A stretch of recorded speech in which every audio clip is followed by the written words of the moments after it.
원달러 환율이 글로벌 금융위기 이후 처음으로 1,400원 돌파를 앞두고 있습니다. 외환당국이 적극적인 환율 방어를 시사했습니다. 연준의 강도 높은 금리 인상으로 주택시장이 침체되면서 가구나 가전, 생활용품 등 관련 시장도 타격을 받고 있습니다. 러시아발 에너지 위기의 여파로 올겨울 전기료가 작년보다 약 7.5% 인상될 것으로 전망되고 있습니다. 바이든 대통령이 코로나19 팬데믹이 끝났다고 평가했습니다. 미 전역에서 신규 확진자 수와 사망자 수가 대폭 감소했습니다. 매년 5천만 명 이상의 관광객이 방문하는 뉴욕의 맨하튼에 카지노 건설이 추진되고 있습니다. 이상은 이 시각 주요 뉴스입니다. 시청자 여러분 안녕하십니까? KBN 뉴스입니다. 원달러 환율이 고공행진을 이어가고 있습니다. 외환당국의 환율 안정 의지에 달러 강세가 소폭 둔화됐지만 9월 연방공개시장위원회를 앞두고 경계심이 확대되면서 상승 전환했습니다. 보도에 이한마음 기자입니다. 달러 원환율은 글로벌 금융위기 이후 처음으로 1,400원 돌파를 눈앞에 두면서 외환당국이 분주해졌습니다. 오늘 서울 외환시장에서 원달러 환율은 전거래일보다 5.6원 오른 1,393.6원에 마감했습니다. 종가 기준으로 지난 15일 기록한 연고점과 불과 0.1원 차이입니다. 당국은 구두 개입은 물론 모니터링 강화 등 강도 높은 시장 개입에 나선 모습입니다. 당장 추경호 부총리 겸 기획재정부 장관이 넋놓고 있을 수만은 없다며 보다 적극적인 환율 방어를 시사했습니다. 당국은 최근 외국 환은행에 대한 달러 매매 현황 확인 횟수를 늘린 것으로 알려졌습니다. 기존에는 오전과 오후, 장 마감 등 하루 3차례 달러 수급 동향을 확인했지만 이제는 매시간으로 변경됐습니다. 달러 매수, 매도 현황과 각 은행별 외환 포지션을 사실상 실시간 보고해달라고 요청한 것입니다. 투자자들은 내일과 모레 예정된 연방준비제도의 연방공개시장위원회 회의를 주시하고 있습니다.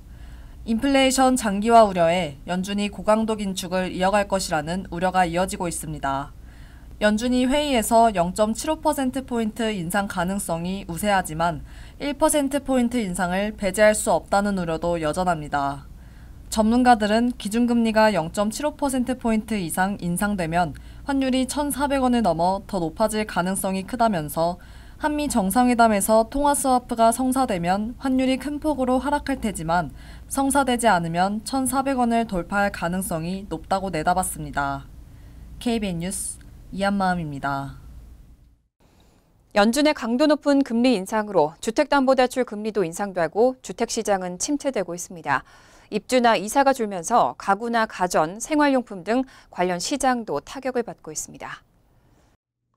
상무부에 따르면 가구 생활용품 업체들은 지난 8월 매출이 1.6% 감소했고 전자 가전 업체들도 5.7% 매출이 떨어졌습니다. 월스트리트저널은 강도 높은 금리 인상과 인플레이션으로 주택 구매자들이 시장을 떠나면서 입주와 함께 구매하는 가구나 가전, 생활용품 판매도 줄었다고 전했습니다. 이렇게 주택시장이 냉각된 이유는 연방준비제도가 치솟는 인플레이션을 잡기 위해 1990년대 초반 이후 가장 빠르게 금리를 인상하고 있기 때문입니다. 연준은 오는 20일에서 21일로 예정된 9월 연방공개시장위원회 정례회의에서도 기준금리를 지난 6월에서 7월에 이어 0.75%포인트 인상할 것으로 예상되고 있습니다. 이에 따라 주택담보대출 금리가 급등하고 있습니다. 주택담보대출 업체인 프레디맥에 따르면 30년 만기의 주택담보대출 평균 금리는 6.02%로 2008년 금융위기 이후 처음으로 6%를 넘었습니다. 미국의 기존 주택 판매는 지난 7월까지 6개월 연속 감소해 8년여 만에 가장 긴 연속 하락 기록을 세웠고 판매량은 지난 1년 전보다 20.2% 하락했습니다. 이에 따라 관련 기업의 실적도 악화되면서 고급 가구 업체인 리스토레이션 하드웨어는 향후 몇 분기 동안 주택시장의 약세와 연준의 금리 인상으로 매출이 감소할 것으로 보인다고 밝혔습니다. 러시아발 에너지 위기의 여파로 올겨울 전기료가 지난해보다 약 7.5% 인상될 것으로 전망되고 있습니다. 이미 6가구 중 1가구꼴로 전기료 등 공공요금을 체납하고 있는 실정인데 부담이 더 커질 것으로 우려됩니다.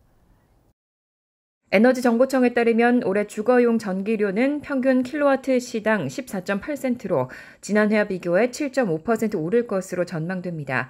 러시아산 에너지에 대한 의존도를 줄이고 있는 유럽의 공급 부족으로 기록적인 양의 연료가 수출되고 있기 때문입니다. 이에 천연가스 가격도 상승하면서 미국의 많은 지역에서 전기료가 급등했습니다. 전기료는 1년 전보다 15.8% 급등해 12개월 만에 가장 큰 상승폭을 기록했습니다.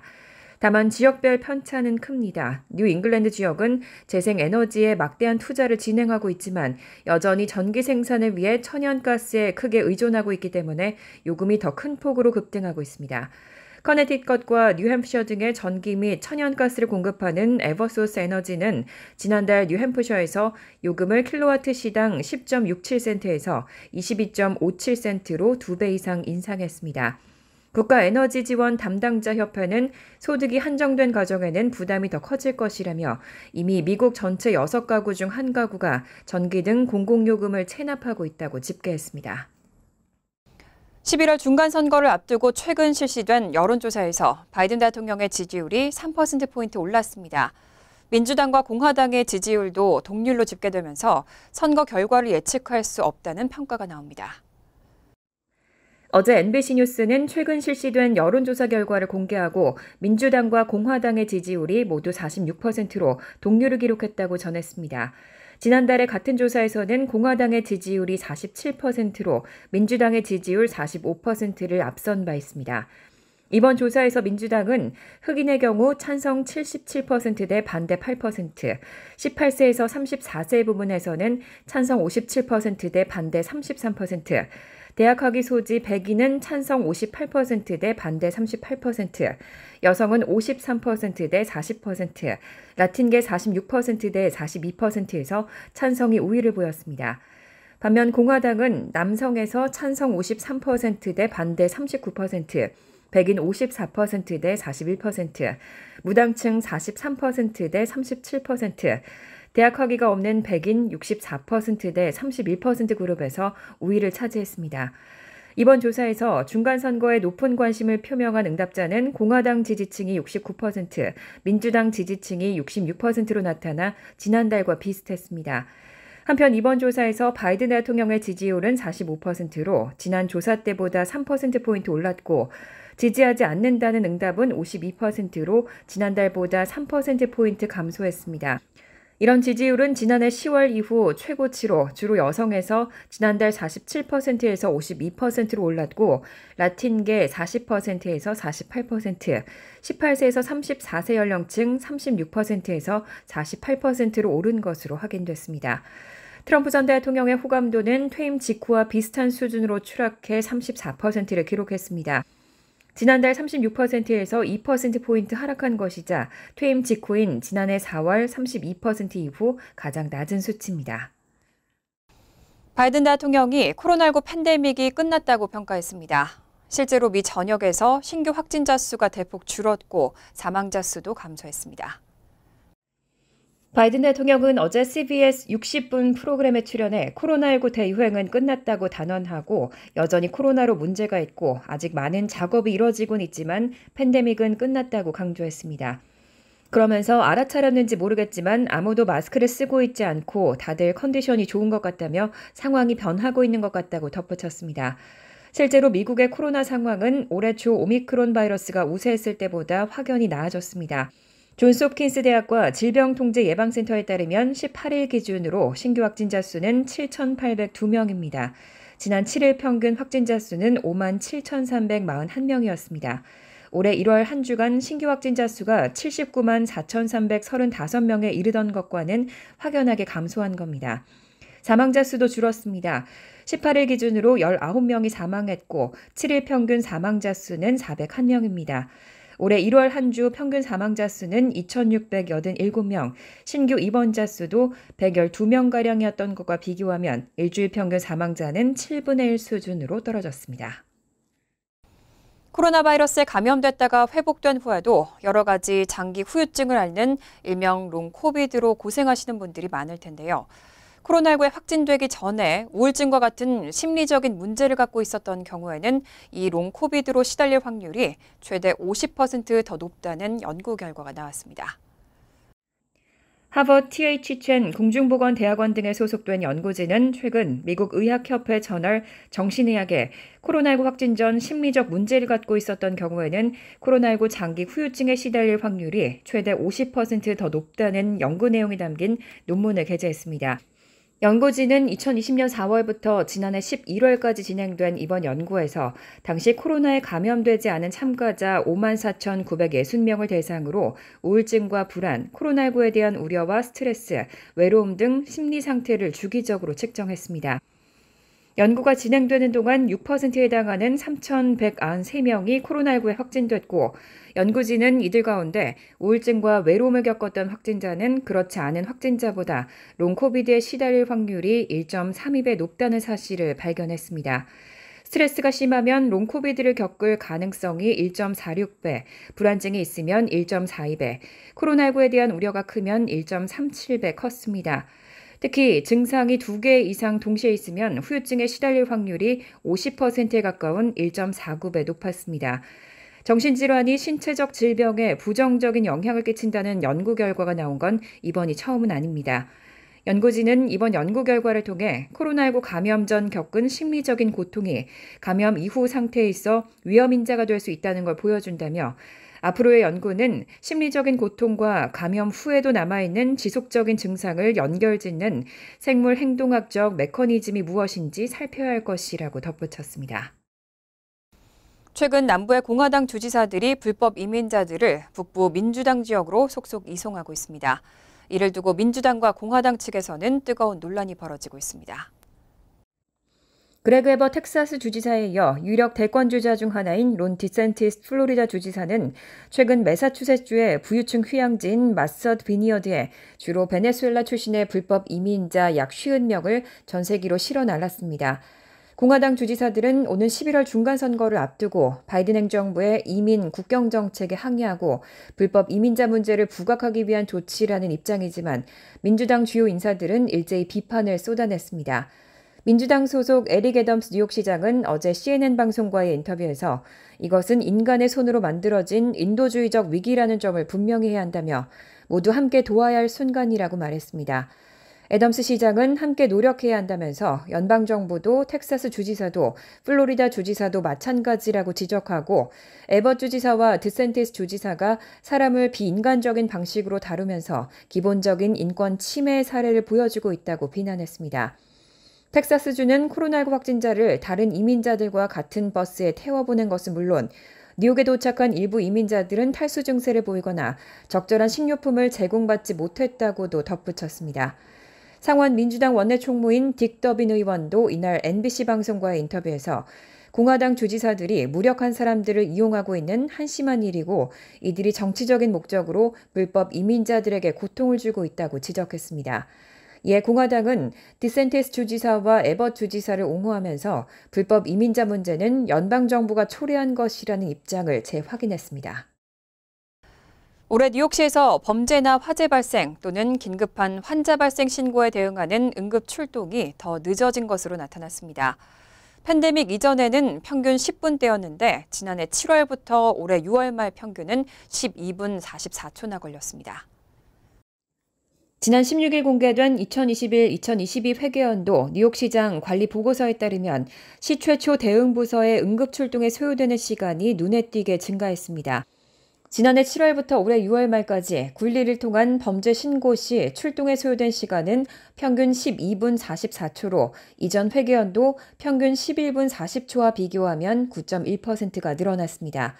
팬데믹 이전인 2019년까지 3년간은 평균 10분대에 최초 대응부서가 현장에 도착했습니다.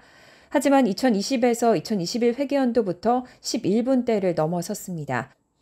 응급의료 구조 신고에 대한 출동 시간은 9분 30초로 역시 이전 회계연도 8분 44초와 비교하면 8.7%가 늘었습니다.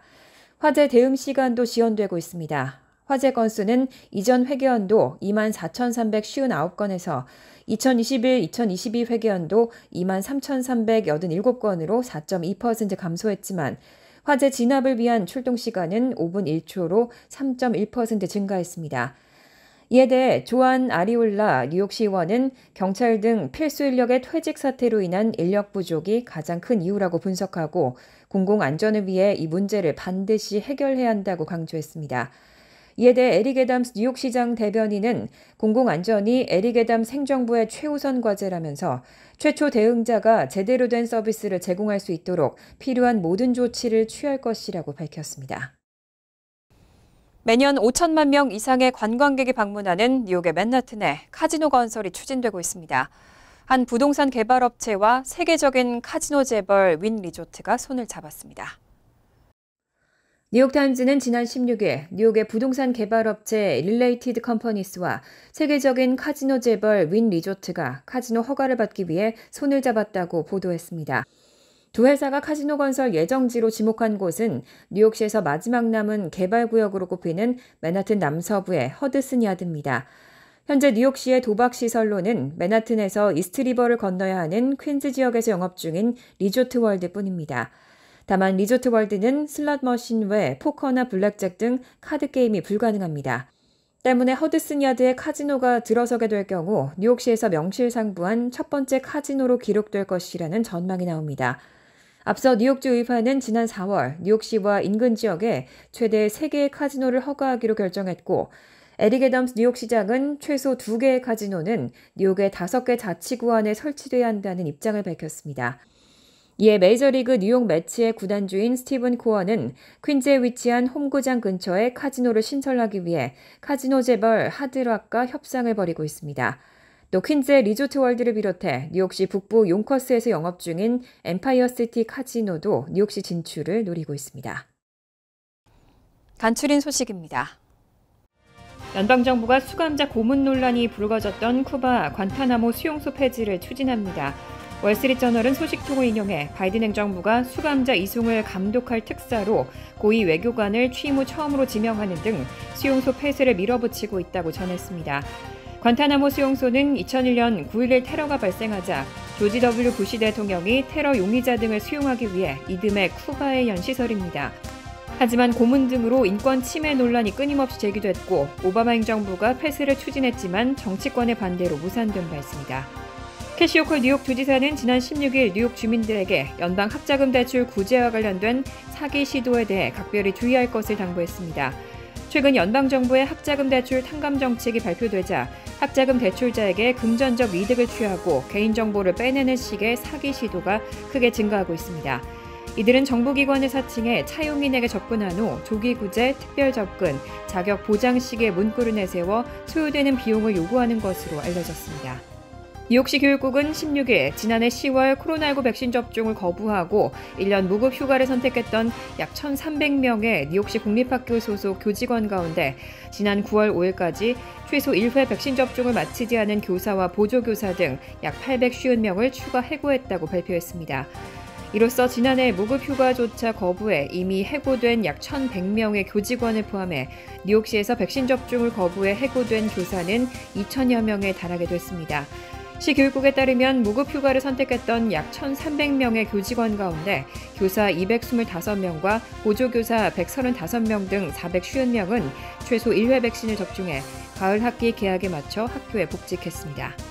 세계적인 뮤지컬 오페라의 유령이 내년 2월 18일 공연을 마지막으로 뉴욕 브로드웨이에서 막을 내립니다. 오페라의 유령은 뮤지컬 거장 앤드류 로이드 웨버의 작품으로 1986년 런던에서 공연을 시작해 전 세계 183개 도시에서 1억 4,500만 명이 넘는 관객이 찾았습니다. 브로드웨이에서는 1988년에 공연을 시작해 35년 동안 관객 1,980만 명을 동원해 13억 달러의 수익을 기록했고 최장기 공연으로 기네스북에 등재되기도 했습니다. 환율과 증권 소식입니다.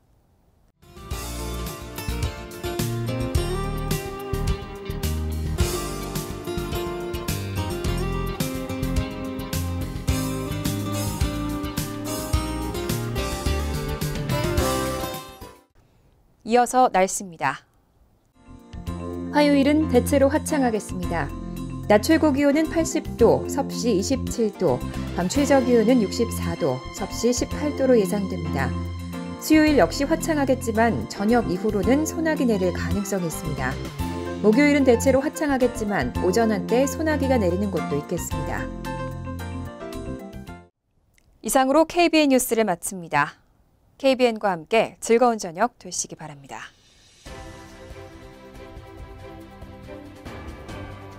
미 동부 최대 한인방송 KBN이 제작하는 KBN 뉴스는 웹사이트 mykbn.com 그리고 유튜브와 페이스북에서 다시 보실 수 있습니다. 좋아요, 구독, 알림 설정은 뉴스 제작에 큰 도움이 됩니다.